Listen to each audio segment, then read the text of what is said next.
Hi hello வணக்கம். எல்லாரும் எப்படி இருக்கீங்க? நல்லா இருக்கீங்களா? சாப்பிட்டீங்களா? ஓகே, இன்னைக்கு நம்ம வீடியோவில் என்ன பார்க்க போகிறோம் அப்படின்னு பார்த்தீங்கன்னா, நல்லா முறுமுறுன்னு சூப்பரான கோதுமை ரவை பயன்படுத்தி ரவை தோசை எப்படி செய்யுதுன்னு பார்க்க போகிறோம். வாங்க எப்படி செய்யுதுன்றதை வீடியோக்குள்ளே போய் பார்க்கலாம். இட்லி தோசைக்கு மாவு இல்லை அப்படின்னா சட்டுன்னு செஞ்சலாம், ரொம்ப ரொம்ப ஈஸி, டேஸ்டியாகவும் இருக்கும். வாங்க எப்படி செய்யுதுன்ற வீடியோக்குள்ளே போய் பார்க்கலாம். அதுக்கு நான் இன்னைக்கு 1 கப் அளவுக்கு கோதுமை மாவு எடுத்திருக்கேன்.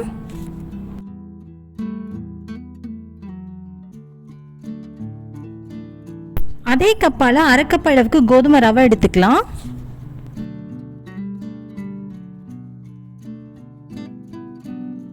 அரை கப் அளவுக்கு அரிசி மாவு,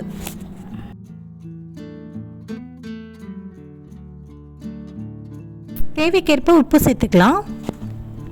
இப்போ எல்லாத்தையும் சேர்த்து நல்லா கலந்து கொடுத்துக்கலாம். கலந்து கொடுத்துட்டு இப்போ இதுக்கு நமக்கு மொத்தம் 6 கப் அளவுக்கு தண்ணி தேவைப்படும். பட் ஃபஸ்ட்டு இப்போ நம்ம 4 கப் அளவுக்கு தண்ணி சேர்த்துக்கலாம். அதுக்கப்புறமா நம்ம 2 கப் சேர்த்துக்கலாம். ஃபஸ்ட்டு 4 கப் அளவுக்கு தண்ணி சேர்த்துட்டு நல்லா கட்டிகள் இல்லாமல் கரைச்சி எடுத்துக்கலாம்.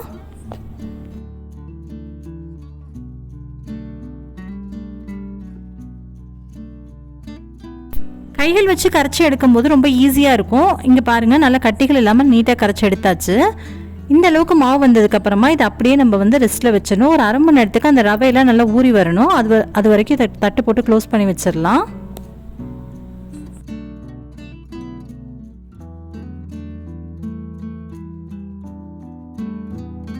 இப்போ சரியாக அரை மணி நேரத்துக்கு அப்புறம் பார்க்குறோம், மாவு நல்லா ஊறி வந்திருக்கு.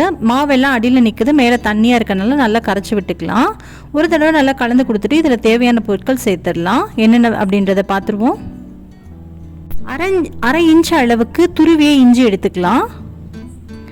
இது கூடவே பார்த்தீங்கன்னா கொஞ்சம் போல் நல்ல பொடியாக கட் பண்ண கருவேப்பிலை எடுத்துக்கலாம்.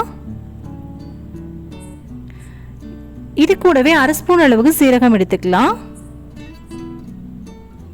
1/2 ஸ்பூன் அளவுக்கு பெப்பர் பவுடர் சேர்த்துக்கலாம். 1/2 ஸ்பூன் அளவுக்கு சில்லி ஃப்ளேக்ஸ். இது வரமிளகாவை நம்ம மிக்ஸி ஜாரில் 1-2 அரைக்கிறது. இதுக்கு பதிலாக நீங்கள் பச்சை மிளகா கூட சேர்த்துக்கலாம். ஒரு பெரிய கப்பில் பார்த்தீங்கன்னா ஃபுல்லாக நல்லா பொடியாக கட் பண்ண பெரிய வெங்காயம் நான் எடுத்திருக்கேன். ஒரு பெரிய வெங்காயத்தை நல்லா பொடியாக கட் பண்ணோம் அப்படின்னா நமக்கு 1 கப் அளவுக்கு கிடைக்கும். அது சரியாக இருக்கும். நல்லா பொடியாக கட் பண்ணிக்கோங்க, அப்போ தான் ரொம்ப நல்லாயிருக்கும்.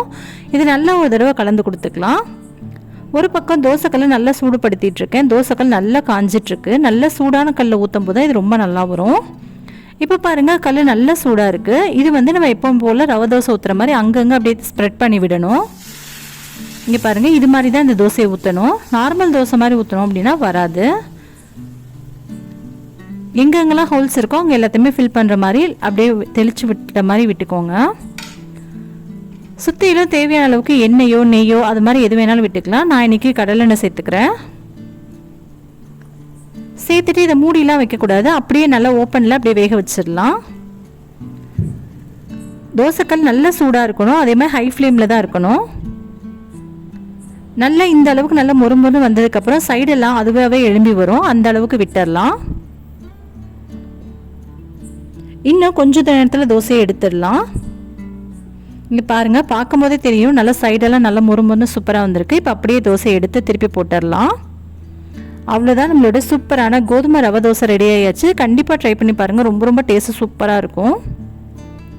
அவ்வளோதான், நம்மளோட சூப்பரான கோதுமை ரவை தோசை தயாரிச்சு. நீங்கள் பார்த்துருப்பீங்க. கண்டிப்பாக உங்களுக்கு இந்த வீடியோ ரொம்ப ரொம்ப பிடிச்சிருக்கும் அப்படின்னு நினைக்கிறேன். நீங்களும் ட்ரை பண்ணி பார்த்துட்டு எப்படி இருந்துச்சுன்னா கீழே கமெண்ட் பண்ண மறந்துடாதீங்க. உங்களுக்கு இந்த வீடியோ பிடிச்சா வீடியோக்கு ஒரு லைக் கொடுங்க. உங்கள் ஃப்ரெண்ட்ஸ் அண்ட் ஃபேமிலியோடய ஷேர் பண்ணிக்கோங்க.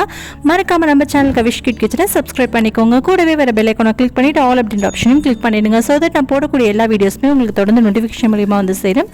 நீங்களும் மிஸ் பண்ணாமல் பார்க்கலாம். இவ்வளோ நேரம் பொறுமையாக பார்த்தவங்க அனைவருக்கும் ரொம்ப ரொம்ப நன்றி. உங்கள் இன்னொரு இன்ட்ரெஸ்டிங்கான வீடியோவில் சந்திக்கும் வரை நன்றி, வணக்கம். Thank you, bye. இந்த போறப்பு தான் நல்லா ருசிச்சு சாப்பிட கிடைச்சது.